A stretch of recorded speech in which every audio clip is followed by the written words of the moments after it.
Okay, hello, hi, welcome to the Broadview Public Library's Book Banter. We are going to be bantering about the book, The Only Daughter by Anna. I have no idea how to pronounce her last name. Yvonne, you want to give it a shot? Snoekstra? Snoekstra, that sounds good to me. We apologize, Miss Anna, if we butchered your last name. But this book is called The Only Daughter. I am Tisha, a librarian at the Broadview Public Library, and joining me is I am Miss Yvonne at the Broadview Public Library. And we are excited to bring you another book banter. So this was a book picked by Miss Yvonne. It was actually a really good book. Do you want me to do the summary or do you want to do the summary? What, you do the summary and then I do them. Okay. So this book, The Only Daughter, it was published, I think, in 2016, and it says it was a psychological thriller, and that it was. So it tells the story of a girl who gets arrested for shoplifting. And okay, I'll just give the summary. So a girl gets arrested for shoplifting, and she doesn't want to go to jail. So she's figuring out, how do I get out of this? So she says that she is Rebecca Winter, who went missing many, many years ago. So she claims to be this missing girl, returned, found. And the police call her parents. They take her home to her parents. And this girl starts to basically impersonate Rebecca Winter, this missing girl, and live her life from this point on. So that's a brief summary, and then of the premise of the story, right? That is correct. Okay. So she gets the idea to impersonate this girl because she remembers seeing a story on one of those TV shows about missing people. And her boyfriend, who she was watching it with, commented how much she looked like this girl. And she looked at him like, sort of, kind of, I guess, huh? So that's how she came up with this idea that she could pretend to be her and get out of the charge for this shoplifting. So she goes into this tale on, who she's supposed to be, and explains that somehow she got away from her kidnappers. And I guess she was only shoplifting because she, I guess, had to, because she didn't, have any money. She didn't know where she was. And she was just trying to get home. So everybody kind of sort of believes her, except the detective who's kind of working on this case, because he's followed the case since the beginning. He started investigating when the girl first came up missing. And so when he tries to push her for any details about where she was all this time, who the kidnapper was, any type of details, she really didn't want to give him any. She's kind of vague, or she said she couldn't remember, or she, pretended she was so freaked out about everything that happened that she couldn't really do it right then. So I guess she kind of gave them enough information that they sort of felt, okay, she probably is this girl. So they call the parents and tell them that they have actually found their daughter after, 11 years? Something like that, yeah. Yeah. So when they get there, they don't seem to notice anything either, I guess because she looks so familiar, like the other girl did. So they are just happy and thrilled that she was found and she's alive and, blah, blah, all that. So they decide to take her on home and, pretty much pick up their lives where they left off. So I guess after that, she gets home and she, still, they're so excited. Her mother really is, But were they excited? Were they excited? I guess the mom, it seems like it, but kind of apprehensive, I guess. I don't know, because they was kind of strange bunch, if you ask me anyway. Yes, from the beginning. Like, were they excited? I don't remember them being. Well, it seemed like they was happy that they found her. Yeah, I mean, they were happy, seemed eager to take her home. I don't know. And then her mother was like, you remember, she was like bending over backwards to do everything she could. She wanted to take her shopping. She wanted to do all these things for her that she didn't do. I guess her mother felt a second chance because I guess she really didn't treat her all that well. I mean, the real girl, when she was there. So she was trying to make up for everything she hadn't done and was trying to do it now. I don't know. I didn't get that impression. I mean, the I mother did, was because attentive. The mother was remember attentive. when I remember that. her daughter was saying some things that she what did she say? What she thinking about her own mother didn't do some things. Yeah, It I was don't something like, strange about the mom, how she acted towards her. right. She kind of acted distant. Like the mother was attentive in the sense that she made the girl breakfast. Right. The cell phone thing, like they had never turned her cell phone off after all this time. They kept paying the bill, but it Right. didn't seem like. So I don't know if they were trying to keep this under wraps, but it seems like if somebody turned up missing after all this time, that like you said, oh, guess who's home? Becca's home, neighbors. And it seems like nobody kind of knew she was home. Like they just was like, oh, Becca's home. Like it wasn't a big thing. Like you said, like they were normalizing it. Like it was like, okay, she went out to school and then she just came home. Not that she's been missing for 11 something years. Like, yeah, they were happy to see her. But like you said, life just proceeded as normal. Like she just. Like she had never left, really. Exactly. So I'm like, is that normal? No, like I said, the story goes on. You see how strange this family really is. Because then the two brothers who are grown at this point and have moved away actually come home to greet her when they get back to the house, which was strange in itself, but you know. And they were a little strange acting, you know, also. So I don't know, like, and I don't know, like, was the girl, and one other thing I wanted to mention is we never found out this girl's real name. Like, we don't know. No, they never said her. They just referred to her as the girl, the woman, or as they Becca. Never gave her an actual name. Right, her name was Becca. Like, even at the end, when she revealed that she wasn't this girl, and Lizzie found out, she never said who she was. She never divulged, oh, my name is so-and-so. She never said who she was. So even though she was this imposter, she was Becca. Like that duality of it's like she didn't even have an identity anymore other than this missing girl, Becca Winter, because she was her now.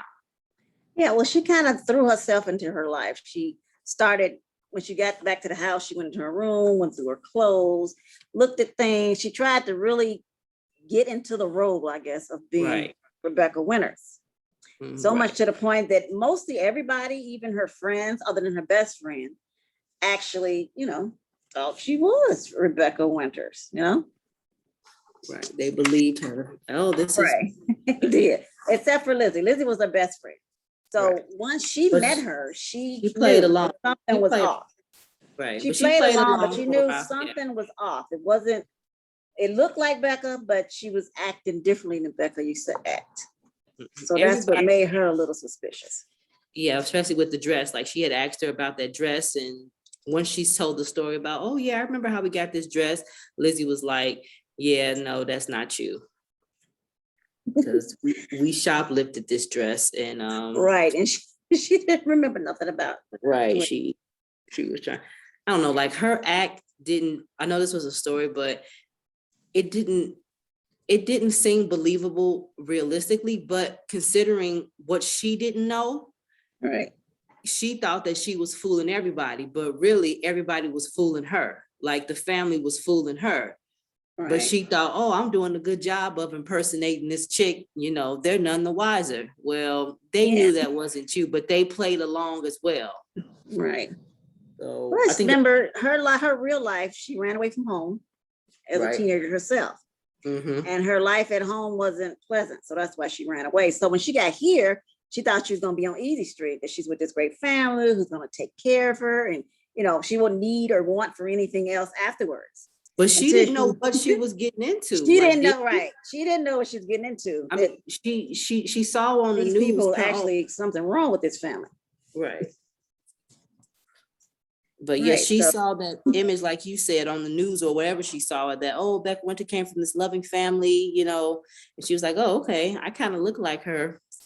You know, if I ever need to use this piece of info, I'm going to save it. And whoa, you know, I'm this missing girl now. That's an odd thing to do, but okay. That is an odd thing to do. But throughout the story, the detective himself seems to not believe her, because she keeps, not wanting to answer any questions. every time he tried to pressure her any details, she always found an excuse not to tell him, or, she'd do something to distract him or try to get off the subject, anything to keep from going into detail. So he keeps pressing and pressing and pressing. And I don't think at the end, did he actually know, or did he just suspect? See, my question was this. So was she the only person that she was talking to, or was this girl going to counseling, or was the detective just trying to get information from her? Because I'm thinking, well, he was trying to do both. He was doing the counseling because he thought she was traumatized from what had happened to her over the years. Remember, she was supposed to be going to see a counselor every day so he could pick her up. And then he was hoping that going to the counseling would jog her memory about what happened, because she kept saying because of that, she was blocking stuff out. So was she actually going to a bits counselor? and pieces. Huh? Was she actually going to a counselor? Yeah, remember he was taking her places, like every day he would pick her up. And right, she was taking her places. Talk to somebody about, was she? I think or was she put it off? I'm confused about it. I remember him like taking her around town trying to jog her memory. Right. But I thought he took her to a counselor too, to try to help her with her anxieties and, whatever else to help her relax so she could remember what happened, so he could try to find whoever had done this to her. Okay, I must have missed that part, because I don't ever remember her talking about, in counseling today, like the counselor would have, I don't know. Okay. I don't remember that part, but so on and on. So the story is two voices. So the story is the girl who's impersonating Becca Winter, and then the real Becca Winter before she ended up missing. So the story goes back and forth between these two girls, the real things that happened to Becca before she disappeared, and her trying to discover, because after a while, she started herself thinking something that's kind of funny with this family. So she started delving into, well, what actually happened to this girl? Yeah, why did she disappear? Right, why did she disappear? And, why is her family acting so strangely? Because remember, when the brothers came back, they were like acting weird towards her. Remember how they used to play on the couch? And it was kind of like the playful things you wouldn't do with a brother. It was kind of like the playful thing you would do with a girl. And remember, she was saying, she was starting to feel something for one of the brothers, because and she thought that was kind of weird. So she would try to, stop him from touching her or something like that. Because it was kind of strange how he would like always, it would be all up on her. And one of them was like touching her, here and there. It was like strange and weird. Yeah, with his shirt off or something, they said. Crazy. Right. Yeah, that's when I remember she said, oh my goodness, I shouldn't be feeling like this about my brother. Technically, that wasn't her brother, but yeah. Technically, yeah, it wasn't her brother, but she had to pretend. So, right. But like you said, like she thought she was fooling them. But one of the things I liked is that the author did a really good job of piecing things together. Like she did a good job of going back and forth and she making it weaved it good where you didn't get lost in the story. Exactly. She kind of gave you a piece here, and then you like I say, weaving, the girl, what she doing now and what happened before, until you kind of come to the thing that somebody did something to this girl. So what happened to her? And you kind of think it was, somebody in the family, because they were acting so strange and weirdly. But I like that. I didn't think that. I didn't think that it was anybody in the family because of the way she wrote it. Remember how her mother used to act around her dad? She used to like be afraid to say stuff, or you remember how he used to act? He used to leave and go out, go to work, but her mother used to act very strange, like she was almost afraid of him sometimes, or afraid to say. But come to find out that she was really afraid of the boys. Of the boys, because they were the ones who had actually been bothering Becca, which is the reason why she left in the first place. Well, yeah, but I never thought that. So I never thought that it was anybody. I thought it was the dad, maybe. I didn't think it was the boys at first. Yeah, no, I never thought it was the dad either. Like the way, like you said, she did such a good job of piecing the past together with the present and and connecting the pieces so well, like with the cell phone. Like, how did her cell phone get in the bushes? How did her hat get over her best friend's dad's in his possession? Like, she did such a good job and seamlessly pieced those together from the past to the present and connected them so well. I was like, oh, okay, that's how her cell phone got in the bushes, or that's how her hat, that's how the best friend's dad got her hat, because that Mhm. part was kind of creepy. So you It wondering, was. And her best what friend the dad was dude, creepy too. right? But come to find out, she left her hat over there by mistake, and dude just put it on the, memorial. But again, you didn't know that until the author, like I said, she did such a seamless job piecing the And past. see, that's another into the thing with present. her bringing, like I said, all the like the creepy friend's dad. You wondered, did he try to do something to her? Because he was acting strange. He was talking about sex and stuff when she came over there to visit Lizzie. Like, what dad talks about like that with a teenage girl? You don't do that. Remember, he was weird. He was real creepy. So that's why she got up and she left. Lizzie's dad. He was really a weird man. Yes, he was. And then you had the neighbor who was schizophrenic or something, who disappeared himself. Nobody saw him after a while until you find at the end that the brothers had actually killed him. Yeah, they didn't. So the brothers, we're giving away spoilers. So we're bantering about the book. It's not like we're reviewing the book. So we're spoiling the book for you, but you should still read this book. So we're bantering about everything. So we're going to tell you the ending. We're going to tell you who did it. We're going to banter about everything and break it down. So well, we shouldn't. Should we tell them at the yes, end? we should tell the end, because I thought it was a good twist, because I did not. It was, because the ending, I didn't see that coming at all. Right. I didn't see it coming. And one of the clues that she mentioned in the book, which I thought was kind of clever, and again, everybody played their role so well, because when she was snooping around, like you said, trying to find out more stuff about Becca in her life so she could, pretend she knew details, she found that picture of the cat. And when they was in the car ride, and she was like, oh, I miss such and such, the cat, whatever the cat's name was. And the brothers kind of looked at her, but they didn't say nothing. They just played along with it. They didn't say nothing. And come to find out later, one of the reasons that the original little girl left was because her brothers killed the cat with the lawnmower. They're torturing the cat. And she was like, okay, something is up. They torturing the cat. And then that's who was messing with her, doing all kind of stuff to her at night and doing weird stuff in the house. So I didn't see that coming at all. I didn't either. Not in the least. I know they was upset about him not taking to the swimming pool, but come on now. It's a swimming pool. They was crazy before that though. But I mean, they made it seem like they were lonely and needy to me, but it didn't seem like they exhibited any of that behavior. Like they wanted attention, which was weird, because twins, like being a twin, I would think that they would be each other's attention. You know what I mean? Like it seemed They like were their each other's attention, doing wrong. Because remember, she was going to take them to the pool, but she found something in their bag, some kind of weapon or something, which made her walk out the house. That's why she didn't take them to the pool. And then she got distracted and stayed gone for the whole day or something. And she apologized to them, but they were still but by then they was already like, we're gonna be right.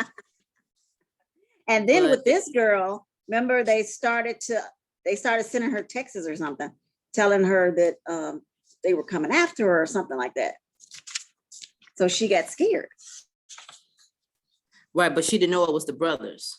She didn't know it was them. No. She didn't know who it was. Yeah, she assumed that she was thinking that it was whoever had really kidnapped the girl, that maybe, or did something to her, maybe it's them threatening her, but it wasn't. It was the brothers. Like I said, they knew, like I said, they played their role, because they didn't let on not one time that they were crazy. That they knew, right. Or that they knew that wasn't really their sister. sister. Right. They didn't let on that they knew that wasn't really their sister. So they was like, oh, okay. She's pretending to be our sister. We still gonna kill her, but yeah, since we can't have a real Becca, we just kill this. So I said everybody played their role so well. And the parents, I don't know, the parents were scared of the boys, apparently. And that's the thing, like if you scared of your sons, why did you let them know Becca was back? They would have never been on the wild. That is weird. Like, why would they even call them and tell them? Yeah. That's what I said. Like, when they out the house, like you said, they was grown. Yeah, no, they had moved. Remember, they were doctors, I think, and they moved to a different state. They wasn't even still living in the state. So like I said, or if you, town. right, if you scared of your twin sons and you don't have nothing to do with them no more because your daughter gone and they don't even live with y'all, why would you let them know in the first place? Why wouldn't you say, hey, Becca, we're gonna pick you up from the train station or wherever, the police station, and we're gonna keep going. We're not gonna let Paul and Andrew know Yeah, that I you don't back know. in That town. makes sense to me, why they would do that. I don't know. Because if they knew that if that was really their sister, she wouldn't have came back, first of all. And the parents knew it too. All right. It's just because of what went on. Like, okay, she left for a reason. If this was the real Becca, knowing what she knew about these brothers, the real Becca wouldn't have came back home. Right. That's, I don't know. You know, and another thing I wondered, did the mom know? Because remember, they killed the cat. They buried the cat and left his head on top and then ran a lawnmower over the cat, which was really crazy. But remember when this girl went into the garage and the mom was in there moving some stuff around, she was getting very upset about, this part of the garage. You like say, did she know that what the boys had done? Yeah, because the member said that they was doing that to keep the smell or something like that. She knew. That's why she was so scared. So that's what I'm saying. I don't understand that if they knew that they had killed the neighbor and then put his body in the garage, why on earth? First of all, when they moved out, why they just, I don't know. Right, that's what I said. Like, if it just doesn't make sense. And then to have them come back to your house after all that, I don't know. It just said, why would you even tell them?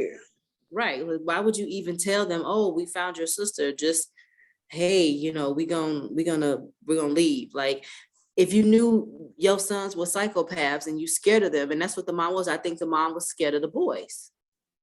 Yeah, but that was too, because look what happened to the dad. Look what he did. He killed himself. Because he knew. The mom just went totally crazy. She decides to set the house on fire and just stand there and burn with it because she couldn't take, I guess, no more to guilt. The dad shoots himself in the head and kills himself. And then the girl who thinks that, pretending to be Becca gets rescued by her friend eventually.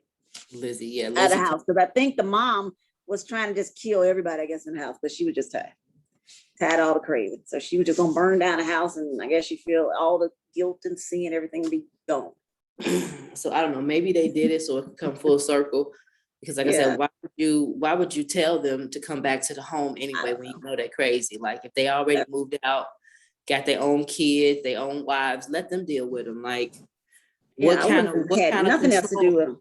Right. I moved out the house, moved away, and wouldn't talk to them again. Right. So, I mean, I guess because they were little, maybe when they killed the neighbor, that the parents might felt like they felt that better now. That was just a phase they was going through at that age. I don't know, but maybe, like I said, they were scared because that was hanging over their heads as parents as well.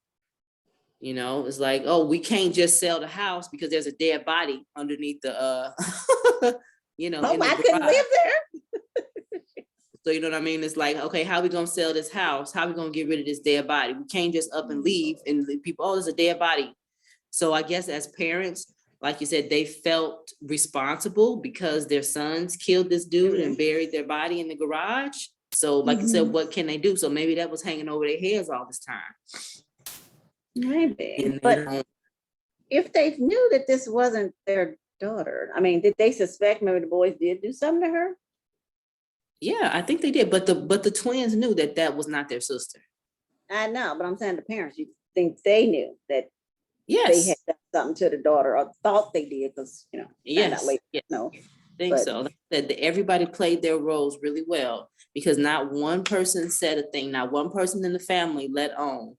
But I mean, they were acting strange, like you said. It's like, if my sister is missing for 11 years, they were very kind of serene and calm. There was no big excitement. There was it wasn't a big party. Wasn't nobody crying. It was just like, okay, you're home. And like you said, you want some dinner? Asked her, right. Nobody asked her a question. Nobody asked her. You might say, like, where you been? And, are you okay? What happened to you? Exactly. What happened? Exactly. They didn't ask any questions. The detective was the only one asking questions like that. And She's the only one that was totally concerned about what had actually happened. And nobody seemed very traumatized by it. Like nobody seemed overly traumatized. Like just to go into your house, go up to your room and start picking through your clothes. Like, I was abducted for 11 years. I was starved in the basement. Who didn't nobody in the family ask her, like you said, what happened? Who kidnapped you? Where were you at last? Are you hurt? Does anybody, Right. what can you, If somebody, they do something to you or anything. It was just like I said, they just, brought her home. You want some dinner? Your clothes is upstairs in your room still. So like I said, like nobody seemed overly traumatized by her being gone, or No. kidnapped, abducted, or whatever, like, all this time. No. The only one that was excited was Lizzie until she realized it was not her. And the other dude, she her walked brother. in, she was excited. She gave her a hug, and then I guess she asked her a question or two, and then she figured out this can't be her. She's Right. not acting. She the was same. still skeptical. Like she had to suss her out. But her brother really liked Becca, and they, but the girl that the imposter girl, I mean, she obviously she was obviously messed up. She had some problems of her own. Some emotional problems. And then now she jumps into the life of this girl who's got serious bigger family problems issues. than you ever thought. Your problem like, at home was a lot. You could have stayed there. And that's what I said. I was like, for her, and it's like I said, like nobody seemed the most. It's like for her to be abducted, and then it's like, oh, we just treating this girl like she just, got off work and came home and she wasn't missing for it. Like it was like she was home late and she adjusted. Missed the curfew and now she's back. All right. Right. And it's like she seems to, like you said, just jump back in normal. Like she adjusted pretty normally to being abducted. And like you said, nobody pressed her. So I don't have any experience. So I don't know if that's the right thing to do, or like you said, like you let them unravel and get to their story. Well, you may let them unravel that first day, but then you would ask questions like, so what happened, honey? What happened that night? That type of thing. Well, and right, then you would go on to, I was walking down the street and somebody grabbed me from behind and blah, blah, blah. You know what I'm saying? Or but even none of that was even asked. Yeah, or even saying like, honey, when you're ready to talk about it, I'm here for you. I love you. None of that was we love, when you're ready, I'm here for you. What can I do? What do we need to do to help? That was just, so it's like, so I don't know, because I don't know how in reality you would deal with this type of situation, but coming home and be like, oh, y'all didn't turn my cell phone off. Okay, cool. Like, well, last year they paid a bill for somebody that they didn't know was coming back. That's what I said, and that's another clue. I thought that was a clue, is that they didn't turn the cell phone off, that she actually wasn't dead. Like they knew what happened to her. So not knew where she went, ran but away, they knew that she wasn't dead. Right. Or I don't know, but it's like, that's odd. It's like, y'all got money like that to keep paying somebody's cell phone bill. All these years. Well, maybe because we know the brothers knew that she just left because they didn't kill her. They scared her off with their crazy. So I don't know. And then, like you said, the co-workers that McDonald's, they were working at McDonald's, and the imposter Lizzie was doing the same thing. She was finding all kind of stuff, like the imposter Becca. Basically, the brothers were taunting her like they taunted their real sister, and they decided to perform this exorcism and I don't know, I'm not quite sure what that was about, because that didn't go well. Because the real Becca thought, she didn't think her brothers were, doing these things. She thought it was some crazy, ghost or something in her house for the weird thing that was happening. Remember, she was having these crazy dreams. She woke up with blood all over, and she didn't know where it came from. She used to think she was seeing things in her room when she actually was. It was her brothers, them standing there watching her. They were doing all these things, but she didn't know that at the time. So that's why she had her friends come over to do this exorcism thing, which didn't even go well because Lizzie got a fight. So she left. A couple other people left, but they thought it was, I guess, strange and weird. So it didn't even go the way she wanted to go anyway. The manager, so I'm not quite sure. And then I guess the guy she liked came over, and then I don't know if was this part the new Lizzie, not like, keep calling her Lizzie. Becca. Lizzie is her friend. No, but Becca was the one that went over to the dude's house and broke into his window. And Was that Luke that she broke into his window? I don't know. I thought that was Or the was it dude the manager that McDonald's with. I don't remember. Yeah, Luke. Well, she worked with Luke, and then she had I can't remember the manager's name who was at the McDonald's. I don't know. Because she The liked manager him. was a woman. No, the manager was a woman, I thought. Or was that a No, coworker? it was a guy. No, that was a coworker. The manager was a guy. Okay. Because she used to like him, and they used to work together. And I guess they used to like, just fool around and kid around. So she kind of liked him, and she thought he kind of liked her until she found out he had another girlfriend, I think it was. So that was his house that she broke into. Yeah. Or crawled through the window. I don't know what. So was that was the real Becca in the flashback, not the imposter Becca, right? No, wait a minute. I don't think that was. I think that. Wait a minute. That was. But it has to have been the real Becca. Yeah. Yeah. That was the real Becca. Yeah. Because I think the only people the imposter Becca came in contact with from her, the real Becca's past was the best friend, her brother, and then her family. Right. And then the dad. Remember when he introduced, he was like, "Oh, Becca's back." The dad was like, "Hey," that's all he said. It was like, "Hey," so maybe he knew something too. Maybe he knew what really happened to her, because he didn't seem like, "Oh my God, Becca, where have you been all these, like this past decade?" Like, yeah, like I said, nobody seemed like that. Like I said, only two people was like that, was detective and her best friend. Mm-hmm. Like nobody. They're the only ones that seemed really concerned, like where she been all these years. Right. Nobody could care less. Everybody else, like I said, it was just like an ordinary day. She back. Okay, I'm good. Right, because nobody could care less that she disappeared, that she was gone. Like, and I mean, obviously they did, because they did that thing on the news. So I mean, her disappearance was noted. It was noted in the neighborhood because around it was a little girl gets abducted. You can't find her for days, and it goes on for years. So it's but still, like you said, if nobody else was concerned though that she actually came back, right? Yeah. So I'm like, okay, that was weird, but I guess like you said, I don't know, but it was, like I said, it was a really good twist. I did not see that coming. I honestly did not. I could say I honestly did not see that coming. I didn't either. So at the end, you should definitely read the book. It is a good mystery. It is a psychological thriller for real, because you have to think the whole way through it. But it's not the way you thinking hard, or it's bothering you to think about it. It's like it's intriguing you to the fact you want to keep turning the pages so you can find out what's going on.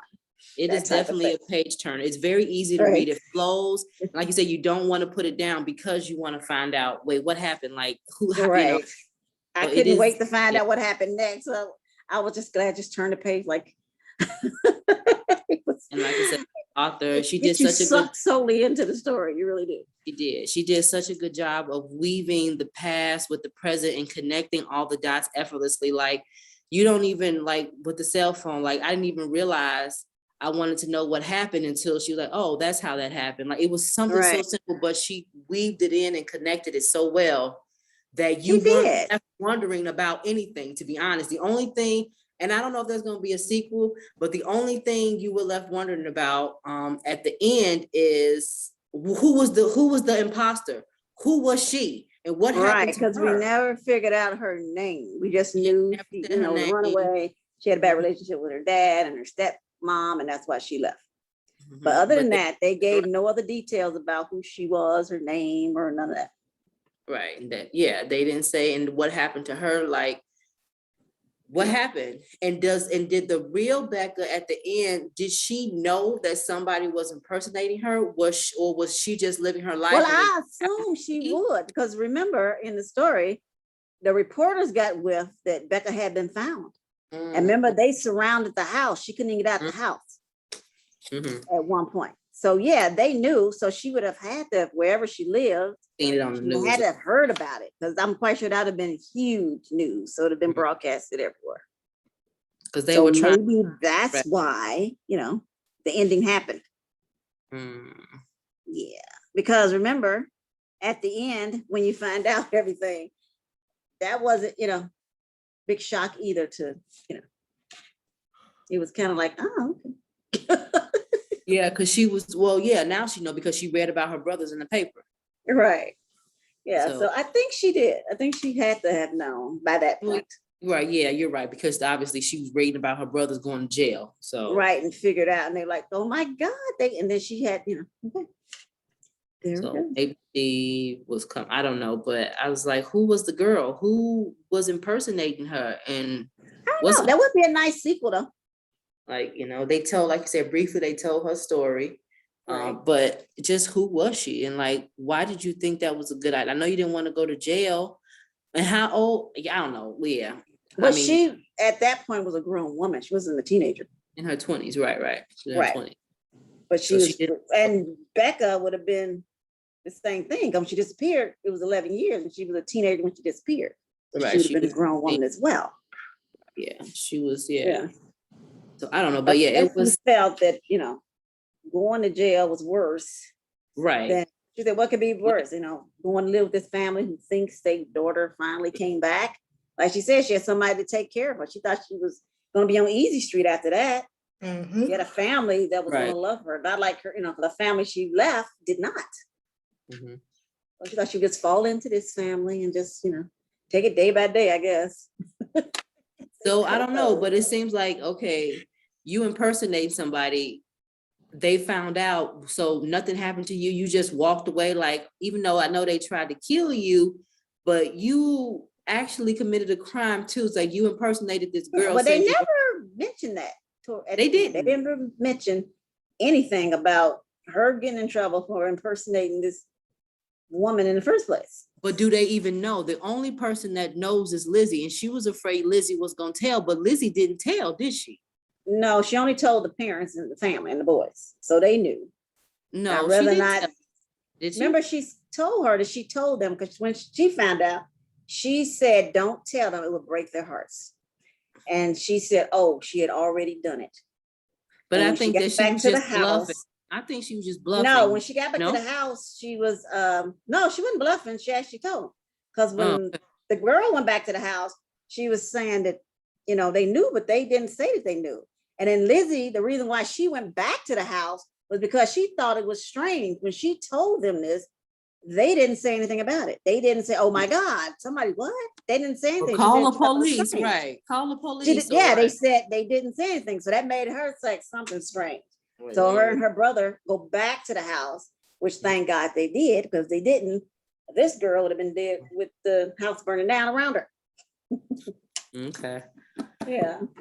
So she actually did tell them, but they didn't care, or either maybe that what made their get sucked in. Maybe that's what, made all that transpire. Dad killing himself, the mother, finally pushed over the edge. And so that But the might be police what officer never found out, right? The guy that she I kept don't think no, unless Okay. the boys told them after they got arrested. But Lizzie didn't tell anybody else but them. And since the dad was dead, the boys went to jail, and the mom was obviously going to the cuckoo house after that. No, no. Like I said, that what would make it a good story. Yes, so that part was confusing me. I would like Yeah. a little clarification. So like you said, a Right. sequel on because- that part, because what like who, right? Happened after this. Who was this girl, and did She the just real go on and live her life after this? Just, get on the bus, train, or whatever, and just go about her business. right? It's like, did the real Becca Winter make contact with her, or like she disappeared in the crowd? I know, like, don't bother me. Like, what Right. happened? Like, what happened with I this don't girl? know, yeah, but like I said, that would be a good sequel to the book, definitely. Mhm.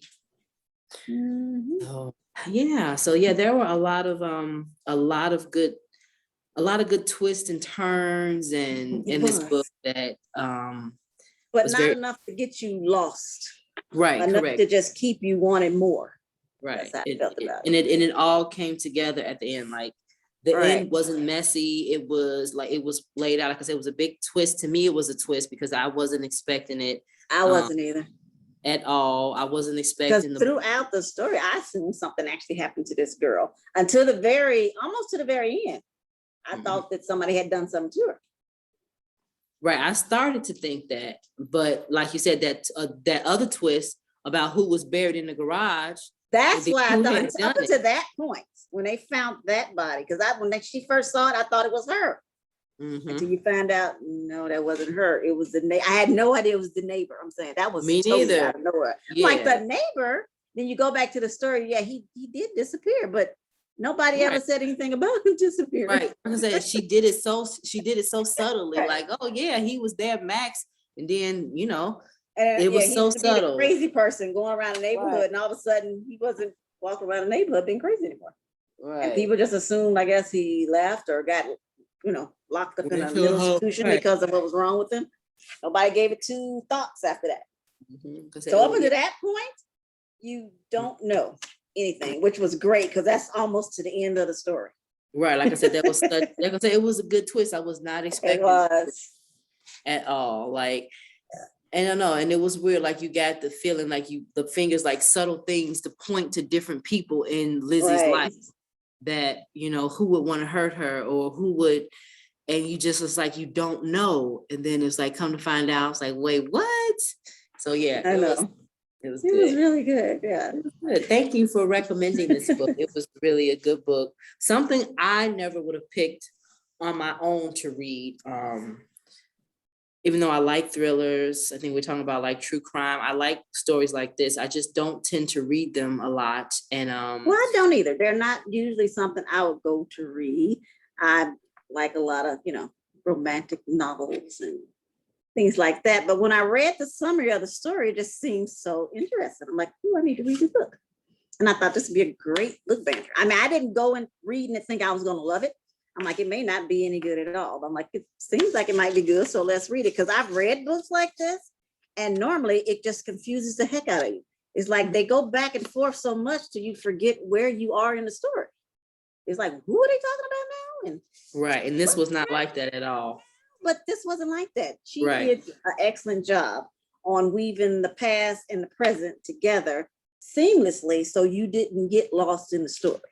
Right. Yeah. She connected the dots, like you said. Extremely well. So exactly. thumbs up, 2 thumbs up to her. Yes. Hope she keeps writing. Yes. And I thank you for joining us for this book banter. And that's the great thing about these book banters is that we read books that we wouldn't normally read.